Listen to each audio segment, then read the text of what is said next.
Session with Dr. Farid Holakouee.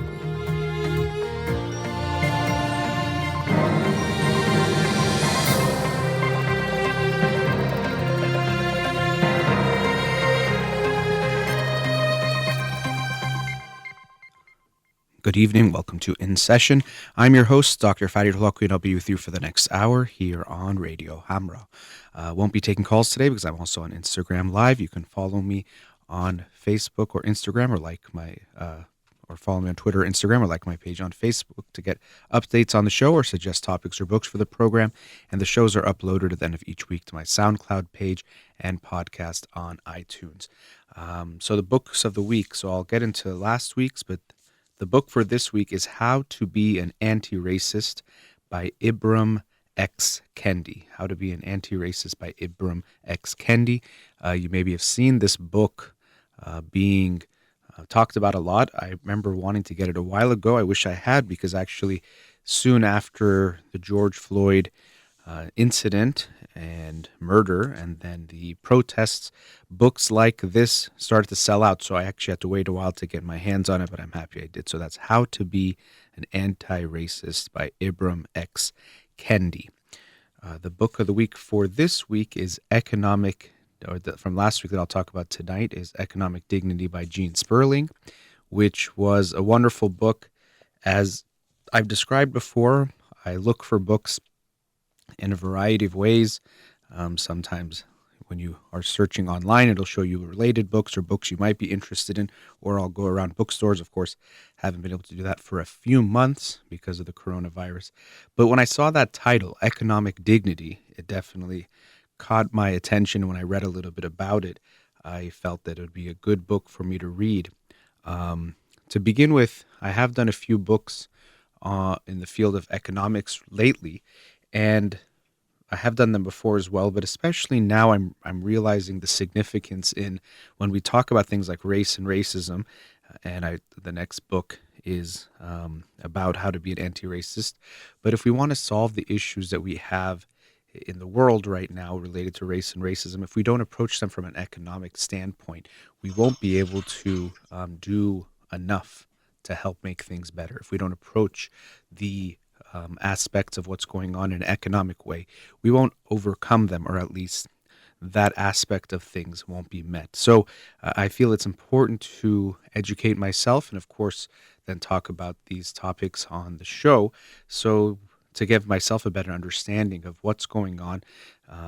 As I've mentioned in the recent shows, if we see injustices in the world, we have to arm ourselves with knowledge, understanding, and education in order to have a bigger impact. So it's important to pay attention to the feelings we have when it comes to the disunity or the injustices that are happening in the world.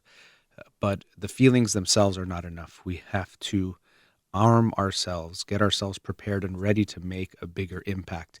And one of the ways we can do that is to educate ourselves on issues related to what's going on and how to bring about positive change. And so this book, Economic Dignity by Gene Sperling, was a great book that very much aligned with the ways I was thinking about these things. So Gene Sperling was the chief White House economic advisor to President Obama and President Clinton.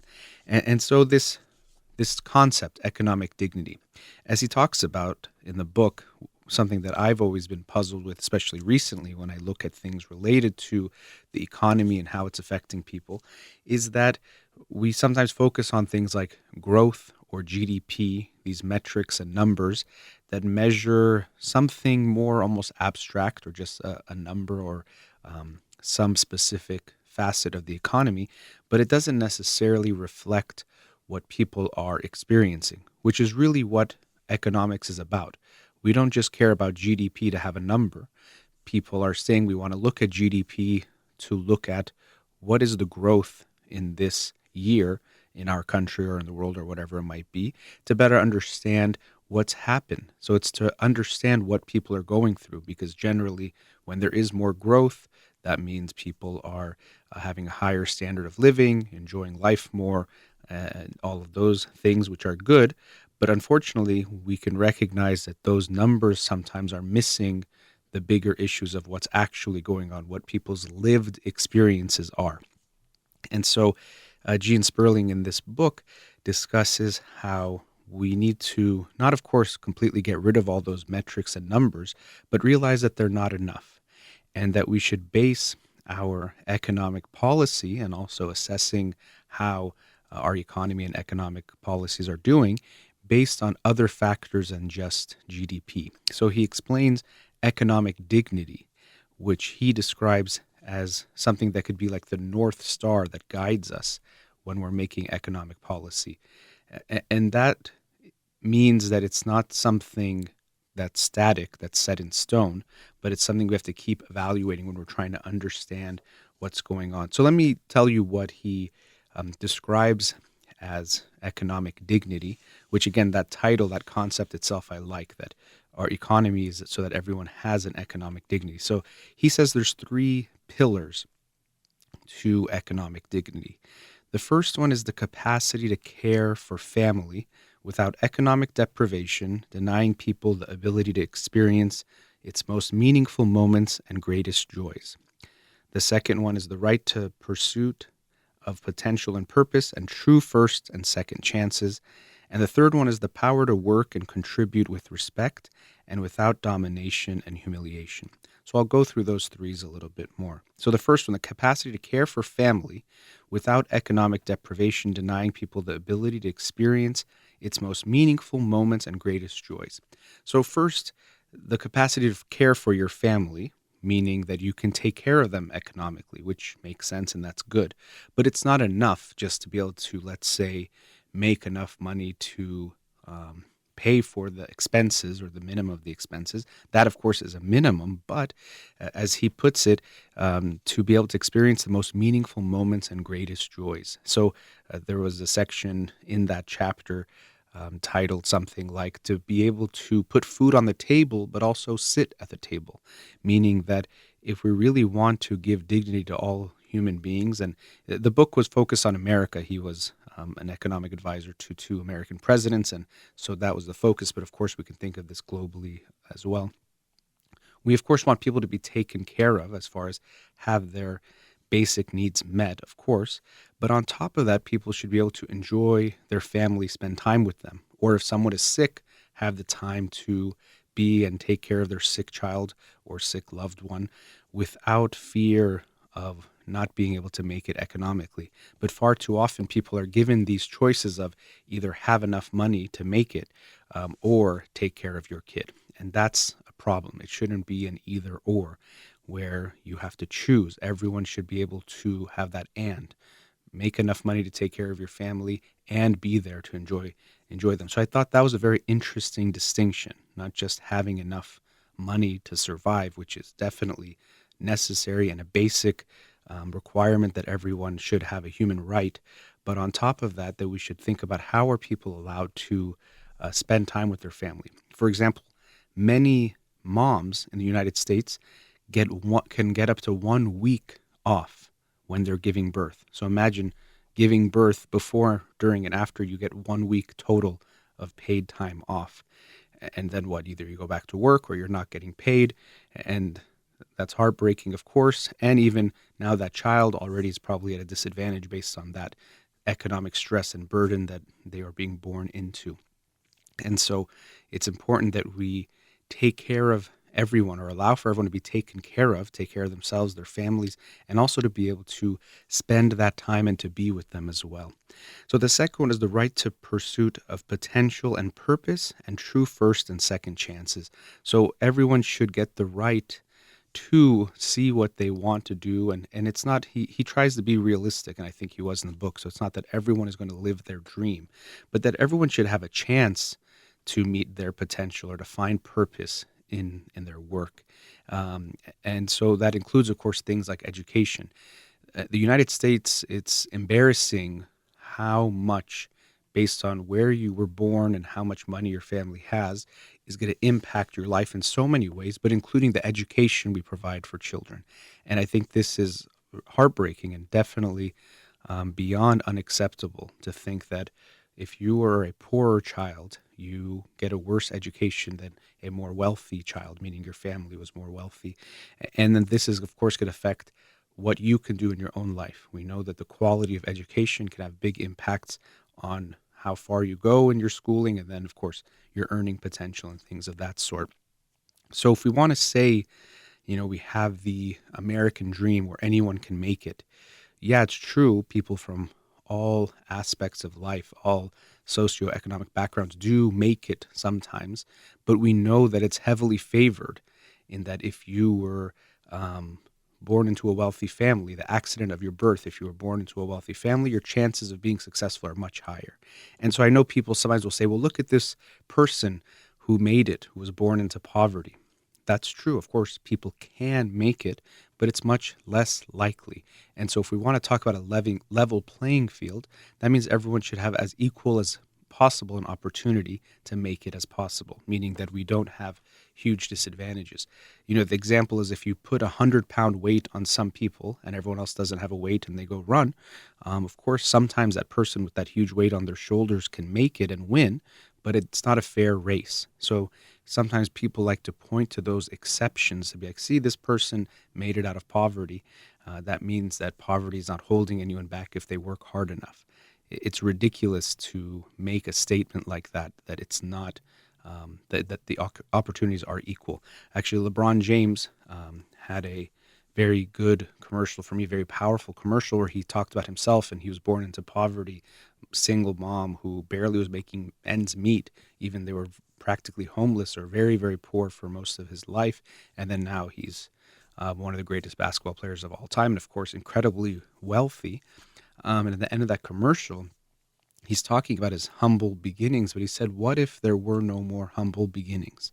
Meaning, what if we had a world, or if you're talking about America, a country where no child was born into extreme and severe poverty? And it's a very powerful message when you see him talk about everything he overcame. And, in a way, it could be like, look what I overcame. I'm so great.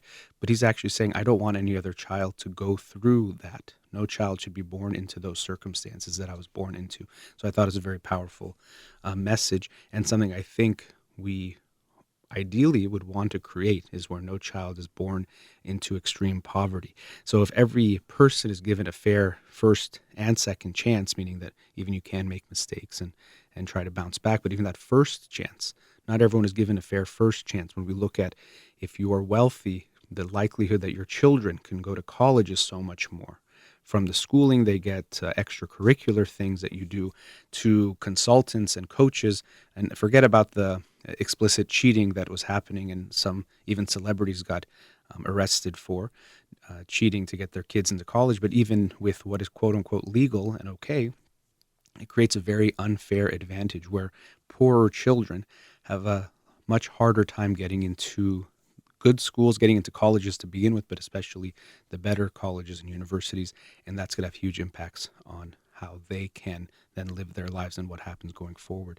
And then a third pillar is the power to work and contribute with respect and without domination and humiliation. So throughout history and even still, there are these arguments about capitalism, socialism, and he tries to make the point, Gene Sperling, the author of Economic Dignity, that we don't want to get tied into an ideology. So, for example, okay, the free market has to be free market, or it has to be socialist, or it has to be done in this way or that way, or it has to be less government or more government. And we shouldn't focus on these ideologies and some basic rules of thumb to decide how we're going to go forward, but rather we should look at those end goals. Are we, for example, making sure everyone is taken care of? Everyone has these three pillars in their lives.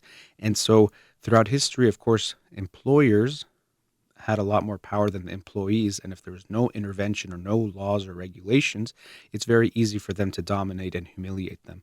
And so he's saying that we have to make sure the laws and the way that things are set up is in such a way that the workers have a right to not be dominated or humiliated. Of course, sounds basic, but if we look at what's happening around the world, but even in the United States, very often the workers don't have the power to unionize or to form those unions to take care of themselves, and they can be dominated in different ways. Or, for example, People who get a visa through their employer, they very often can be dominated by the employer, who can threaten having them kicked out of the country, essentially because they're the one that brought them in. They don't really have the power to switch jobs because they only can keep their visa if they were working with that employer, and sometimes they can get taken advantage of. So we have to be aware of the ways that people can be exploited, dominated, and humiliated. And he says that if we maintain economic dignity for all human beings, we have to pay attention to these factors. And so he gets into lots of details about different issues, from education to even an interesting chapter about, we look at automation and AI, and there's a lot of speculation about how that's going to change the job market.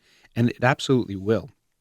What I actually think, kind of related to what he shares in the book, is that many jobs will be no longer needed. For example, let's say if you are a driver, that's actually a big one. Things like truck drivers, if there's autonomous vehicles, there will no longer be a need, or the same kind of need, for truck drivers.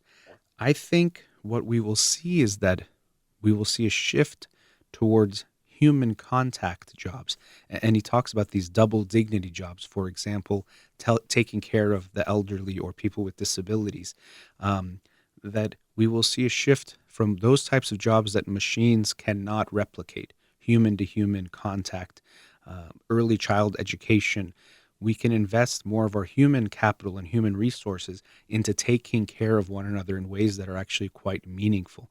And so I think there will be changes in the job market, the way things are done. Maybe even we'll become more efficient overall in certain ways.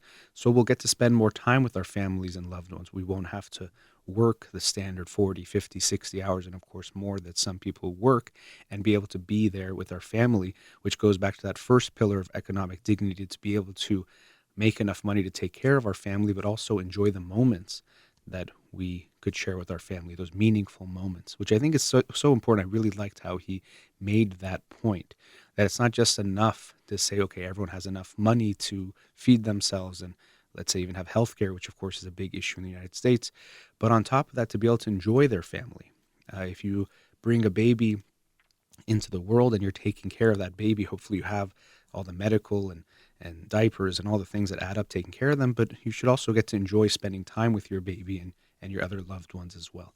So I really enjoyed this book, Economic Dignity by Gene Sperling, because I think it was a good understanding for me of how we should view economic policies and things we're doing going forward, and how to evaluate what we're doing, and to not get caught up into certain metrics like GDP or growth without looking at how people's lives are affected. Because to me, I think most people would agree, if you told me there was a lot of growth, we made a lot more money in the country in some way, or the wealth was more, but it only went to some people, and 50,000 more children are homeless or in poverty, I wouldn't consider that a good year for the economy. We want to look at what the results are, what are people experiencing. And so this basic concept of economic dignity and trying to ensure that every human being, again, this book was geared towards the United States, but that everyone has that basic level of economic dignity is so important. So, of course, I can only touch on a few of the topics in this short review or summary of the book, but I highly recommend you check out that book. He actually just did an article in the New York Times, or I shouldn't say just, it came out in April. That was also interesting, and that's Economic Dignity by Gene Sperling. Let's go to our first commercial break. You're listening to In Session with Dr. Farid Holakouee. We'll be right back.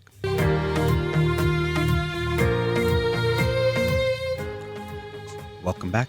So in the first segment, I was talking about the book Economic Dignity by Gene Sperling, a great book that really gives you some insights into the economy and how we can focus our economy to be one that gives dignity to people, not just focus on things like financial metrics of GDP growth and that sort. And so I wanted to, in a way, talk about something related to that topic. Also, it brings in a few issues that we're dealing with right now, especially here in the United States, and relates to the economy as well. So I shared this story a few years ago. It was back in 2017, I believe.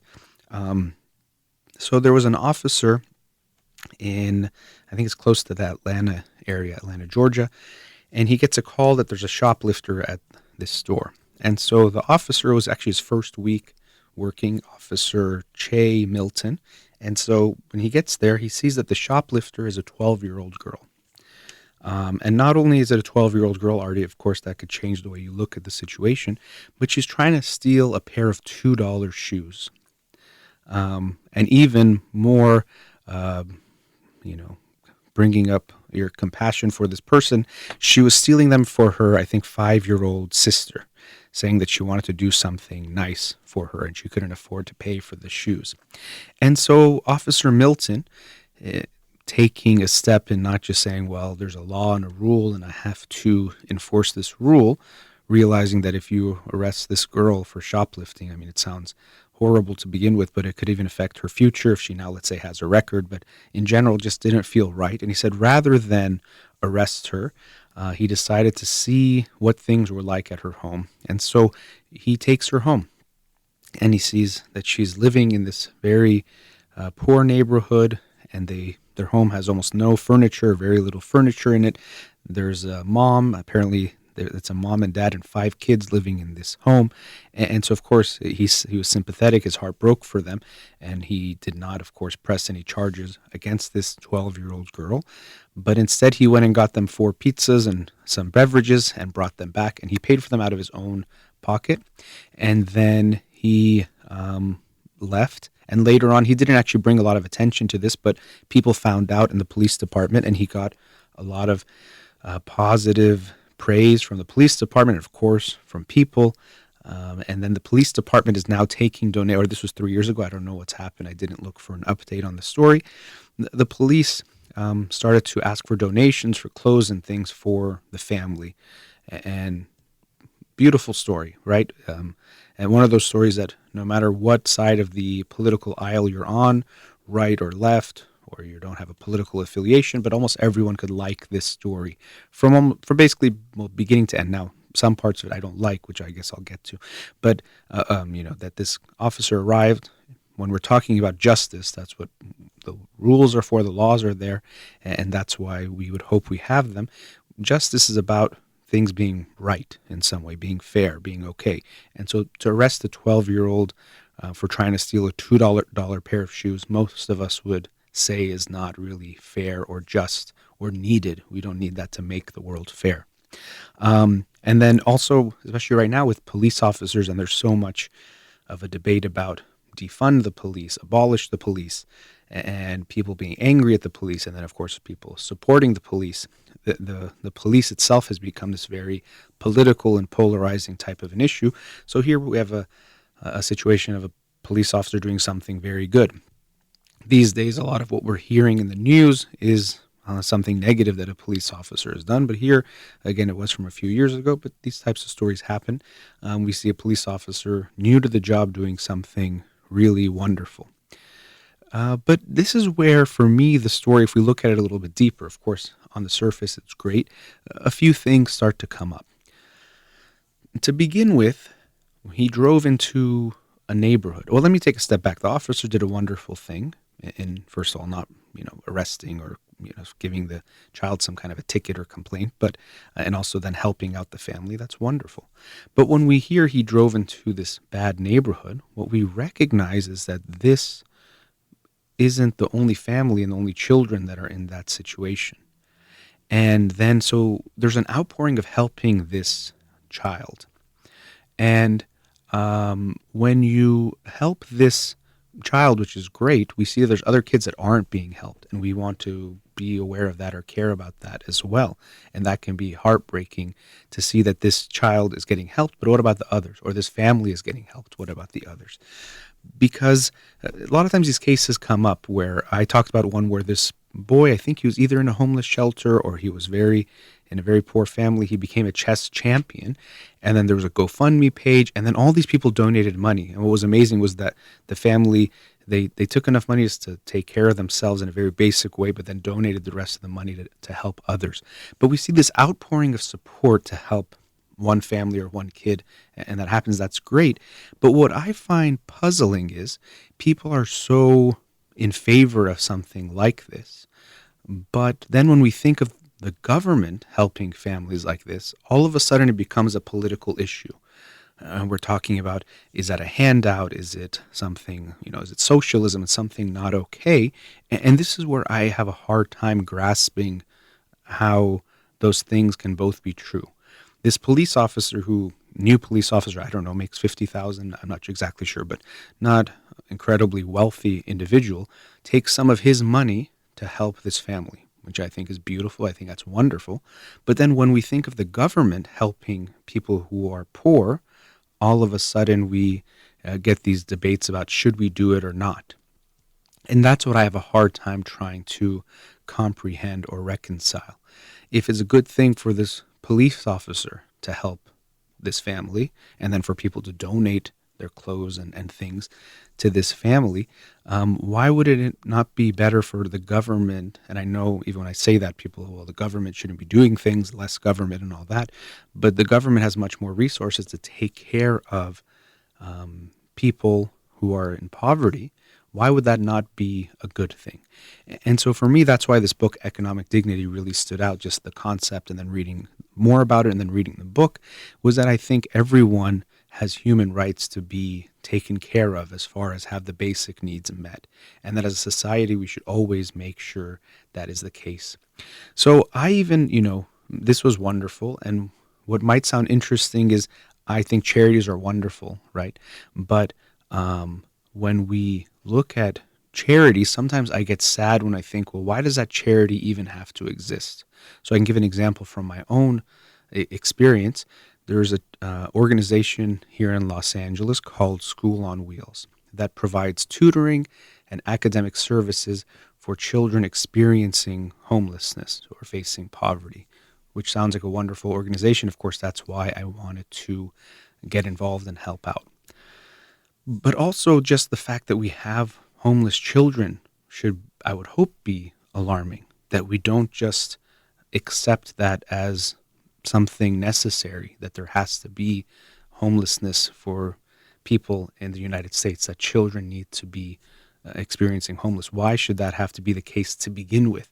So in this paradoxical way, I don't really want this, is that I almost wish there wasn't a charity like School on Wheels, because I wish there was no need, because there wouldn't be homeless children to need this economic or educational support to add to what they're going through, or to give them that support. And so I think we can look at this in a lot of ways, but one thing for me is to look at, why are some of these things acceptable? If there is some kind of huge crisis right now, of course, there's the coronavirus pandemic and things of that nature going on. But when we have a crisis, if there's fires, we send firefighters to fight the fires. It's an emergency. If there's a flood, now, of course, I know sometimes we don't respond fast enough and people get upset about that, rightfully so. But we send something there. But when children are homeless, or we have people going through these things, why is it not seen as an emergency? And so it sometimes takes some taking a step back to recognize when we have certain crises that we accept, when we have certain things that people, let's say, you also see these GoFundMes. Someone needs a medical procedure and they don't have the insurance or the money to pay for that medical procedure, and people are donating money. And it seems really nice. Oh, look at these random people, strangers that don't know this person who is suffering, this family or that individual, and they're donating money. That's wonderful. But shouldn't we also think, well, why do we live in a society where people can't pay for their medical procedures and might die, or might have a worse quality of life or a shorter life because of that? Shouldn't that itself be something that we think about and actually address as an emergency or as a crisis?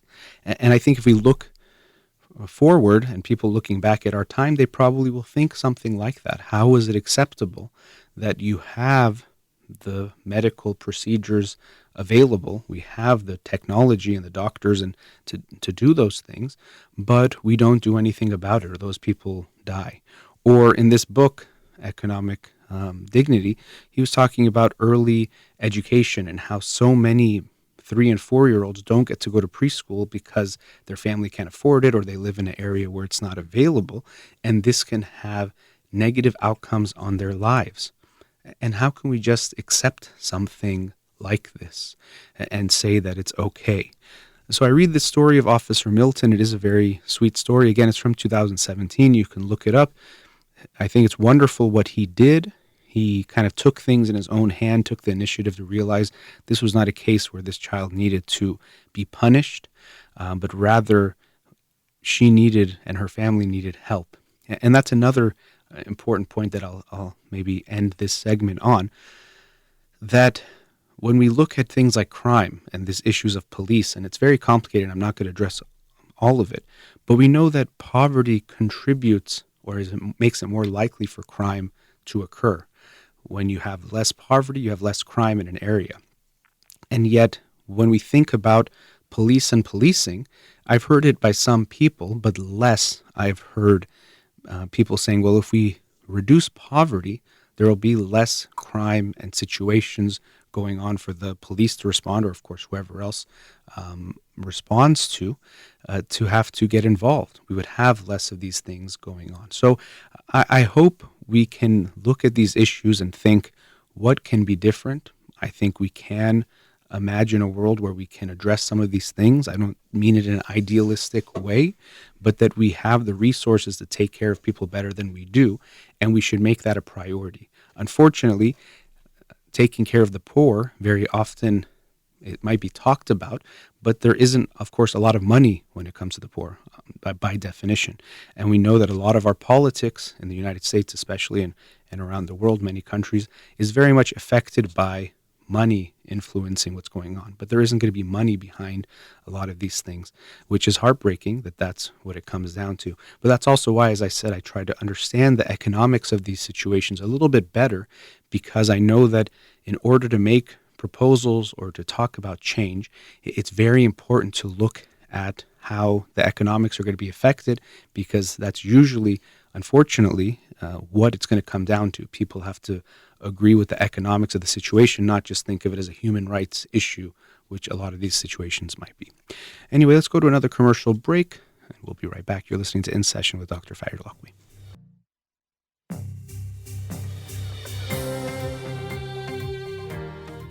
Welcome back. So in today's show, I've talked a bit about some economic concepts or ideas. Of course, I'm not an economist, but the book Economic Dignity by Gene Sperling helped me learn some things and understand some of the concepts related to how we can build an economy that makes sure everyone has a basic level of dignity. And during the commercial break, I've been interacting with people who are joining me on Instagram Live, which I'm doing for the Monday night shows. And there were some comments related to things like, I mentioned LeBron James and people overcoming struggles, which is beautiful, inspiring. I'm sure I've seen so many stories of people who are inspirational for what they have overcome. And so we can think, well, isn't it good in some way to have these stories of where people are overcoming something very challenging, very difficult? I think, of course, it's nice to see people doing something inspiring, motivational, of what they were able to overcome. But I actually think it's a unfair way to say some people are going to be disadvantaged and let's see what you can do. I think it's much more fair to live in a society where we try to give everyone as fair of a chance as possible. Again, not everything is going to be exactly equal. I don't think we should strive for that because that's not really possible. But that we give people at least the basics, as the book was talking about, to then see what they can do. One of the ways we miss out in this world is that throughout history, and even still, we don't get to receive the gifts that everyone has. By gifts, I mean art, skills, intellectual abilities. Because throughout history, most people didn't get the opportunities to meet their potential. Now, again, it's the opportunity to meet their potential. We can't guarantee everyone meets their potential because it takes effort from that individual themselves too. We can't make that part happen, but we should give them the opportunity to then utilize that opportunity to meet their potential and to become the best they can be, which is more humane, in my opinion, to them, that everyone gets that opportunity. But then we as a society benefit as well when everyone gets the opportunity to express themselves. So if you look throughout history, for example, women did not have access to education, still don't in some places, and still face discrimination, and we're still fighting for equality. So I'm not saying that we're done, but I'm saying when we look at history, especially, we see that we as a world have missed out on a lot of the contributions that women could have made throughout history because they were thought that they couldn't. Men wanted the power. They weren't allowed to study, do things, or they weren't listened to when they had ideas because of the assumptions that were made of a superiority of the male, which is not true. And so we all missed out because they weren't given those opportunities. And then we look at different races. We still have that in the United States where we don't get the benefits of what everyone has to contribute. So again, it's kind of a lose-lose, and the flip of it is a win-win. When we give everyone the opportunity to meet their potential or to achieve their potential, they get what they deserve, which is they have the right to pursue that potential, to live a fulfilling and meaningful life. But then we all get to benefit from that as well when they get to show up. I had this image of, there's a performance somewhere, and different people want to come to perform and show their art, which can be moving for people that get to watch it and hear it and see it. But then some people, the roads aren't built for them to get to that arena, that stadium, to then perform. And so they want to get there, they want to perform, they want to show their skills and their art, and for the rest of us to enjoy it, but they don't get the road to get there. And so, of course, it's unfair to those people. They want to be able to express themselves. They want to share that gift, which would feel good to them, make them feel a purpose, a meaning, and that they get to express themselves. And then, of course, everyone else would miss out too, because they wouldn't be given the chance to experience what they have to share. And this is in every type of aspect of life. So I was kind of making an artistic analogy. It could be scientific, it can be ideas, it could be all arenas of life. Again, using that word arena in a different way, that we're going to miss out on if people are not given that chance to express them. So there's no way to make everyone have equal opportunity in lives, of course, but we should make sure we create a society where everyone gets the opportunity to see what they can do and who they can become. And I know saying that can sound utopian or idealistic, but I don't think it is. And in this book, we have, as I mentioned, Economic Dignity by Gene Sperling. He's expressing it from an economic perspective, someone who served in government, of ways we can create this, and that we should make that the goal. And he makes it clear. He's not saying, here's my 3-step plan, and if you follow this, it's going to be so easy to make everyone happy and everyone have economic dignity. He makes it clear it's challenging. He doesn't have all the answers. A lot of the things he proposes, he says he thinks this is the best one or the best option, but he doesn't know. And also, we're going to have to keep looking at these issues of how are things affecting people in this world? How are people either getting more opportunities or not, or taking care of them, or we're not taking care of them? And so hopefully we can approach it with that mindset. As he says, that's our North Star. That is what we're going towards. And the question that was brought up, I understand it. Look at people overcoming challenges. But we don't have the right to give people challenges to overcome and then say, oh, look, you're lucky I did that to you. It's like a parent saying, well, why don't I kind of, and this is not to say what the question was, but I'm saying kind of taking this to maybe an extreme, but let me abuse my child so that then they can overcome that abuse and become some inspirational story. The truth of it is life is hard enough as it is.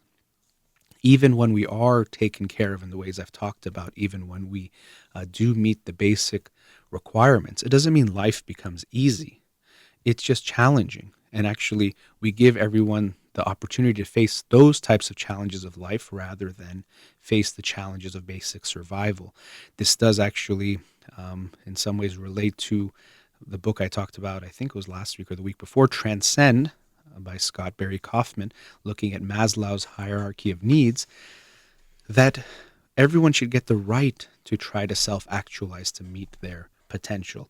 And if you're too preoccupied with the basic needs of shelter and food and survival, you won't be able to reach to that higher potential because you'll have to be focused on those things. And so we need to give everyone that opportunity to be able to meet those basic needs and then be able to transcend and to go further for themselves and again the rest of the world and society to benefit from it as well. So life is hard enough as it is. This actually reminds me of Heinz Kohut, who was a famous psychologist from, I don't know, a while ago, not that long ago, but I believe no longer alive. He talked about how when you're in therapy, the repairs that come up, meaning, so if you're with a client, you're trying to be attuned to them. Okay, they're feeling something, you're trying to understand it, respond in ways they like. But he was saying one other aspect of the growth is that sometimes when you get it wrong, and then repairing that, both the repair you do together, but also that the person has to deal with those feelings on their own that maybe they didn't feel so good, those could also be healing and actually contribute to growth. And then so some therapists asked him, oh, if that's the case, then should we intentionally sometimes get it wrong to give them these opportunities to growth? And his response was something along the lines of, no, don't worry, you'll get it wrong enough times anyway. So even if we try to be there for someone as best as we can, it'll still be hard. There will still be challenges. We will still sometimes have issues come up. So in a similar way, I think life is challenging enough as it is. Another example is I work with a lot of families, and a lot of them are Iranian. And so, unfortunately, we can sometimes be too involved in each other's lives. And so I'll work with young adults or in families where the young adult is trying to find a partner and they're dating someone, and then now the parents get involved and they disagree, or they say no, you can't because of this, or we already know it's bad because of that, or they give their opinions and they create tension. They say we won't let him or her to our house because we don't approve of the relationship, or a variety of ways that they get involved. And what I see and what's unfortunate is that I tell the couples, or I tell the individual, or whoever it might be, or the thought that comes to my mind is evaluating a relationship and to try to figure out if you and this person are a good match is very challenging in the best of conditions. It's already hard enough. But when the parents then add these types of dynamics and these influences, it becomes, I don't want to say impossible, but very, very challenging, very hard, and can interfere with the getting to know each other process. It can infiltrate the way each person thinks about the other person. They can create so much drama and trauma and conflict that it could feel like the relationship is not worth it. Sometimes that's maybe even their intention. And so it makes it that much more challenging. So it's the same kind of thing for me. I think life is very hard itself. We don't need to make life hard for people. And again, even saying that, it's very unfair to say we're going to choose that some people are going to have a disadvantage to start, and let's see what they can do. It's kind of like we're playing a game with life and people's lives to say some people should have challenges and let's see what they do. And also, challenges happen in life anyway. We can take care of everyone, but people still will die. People will get illnesses. Things happen even when we try to take care of everyone. We can't prevent all the hardships of life. But I think what we should try to do is prevent all the ones that we can prevent. And I know that sounds simple and maybe obvious, but if we look at what we're doing, we're not always doing that. We should try to prevent everything that is avoidable. People, if we have the medication, no one should die from that issue. If we have enough food to feed everyone, no one should die from lack of food. If we have enough water, same thing. If we have enough shelter, no one should be living on the street. Those are the things that I would think we should focus on. The inevitabilities of life that happen, sickness, death, variety of things that we might experience, we're never going to get rid of all of them. But we can do what we can to get rid of the ones that are avoidable. And then related to that, sometimes when we talk about injustices in an economic way, or in general, what I hear people say sometimes, well, you know what, life isn't fair. So, yeah, some people are poor and their kids maybe don't get to go to a good school, and it might not. But you know what? Life isn't fair, and they need to learn that, even like it's some kind of lesson. I do believe life isn't fair, that everyone does not have an equal chance and everything is not equal, and sometimes bad things happen to good people. But that doesn't mean we just give up there, that we accept that. If you were to order something from Amazon and it didn't show up, you wouldn't say, well, life's not fair. You'd file a complaint. You try to get something right. And that's just to get your money back or to feel like things are fair there. So how can we tell people that if their life is challenging from day one, if they're living in extreme poverty, that's just life is unfair, accept it. So I also think that life can be unfair, but our whole mindset should be when we're talking about justice is to make them as fair as possible. Will we ever get it perfectly right? Of course not. It's an ideal to strive towards justice and to live in a just society. But it doesn't mean we give up because we can't get it perfect. You'll never be a perfect parent, but you should strive to be the best parent you can be. You'll never be a perfect husband or wife, but you should strive to be the best husband and wife you can be to your partner. And so we as a society, we won't get it perfectly right, but we should make sure any injustices we can avoid, that we can alleviate for people, that we take those so seriously to see that we do everything we can to remove them. And yes, in the end, we still won't live in a perfectly fair world. But let's make sure that's what we're striving towards. And it's very easy and very common that when things are not fair in some way, there's something called need for a just world, a psychological concept. It's very unsettling to think things are unfair. This is one of the reasons we're so quick to blame a victim. We blame a victim. Oh, someone was raped. Well, what were they wearing? Or where were they? Somehow as if it could be their fault that happened when it's never okay. Or someone gets killed or something happens. We very often look for a way to blame the victim because it's unsettling to think that things are unfair. And we might have to live with that understanding that sometimes they will be fair, but again, not accept it. So we sometimes try to justify if something's unfair. Well, maybe there's some explanation.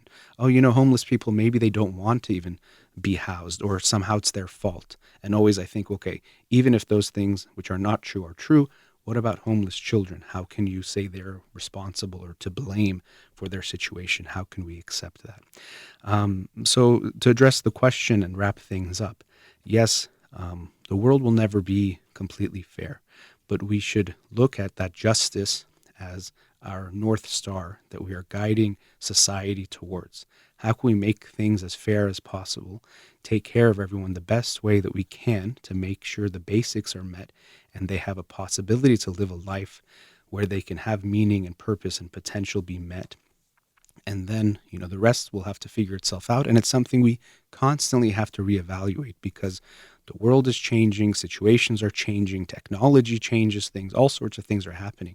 But we want to make sure we're striving towards justice and we never take our eye off of that goal, that we don't give up and say, well, it's too hard or that's just the way it is, that we're always striving towards making a more just society in every way we can and with all the resources that we can. That brings us to the end of tonight's show. As always, a big thank you to Amir here in the studio. You've been listening to In Session with Dr. Farid Holakouee. Have a wonderful night.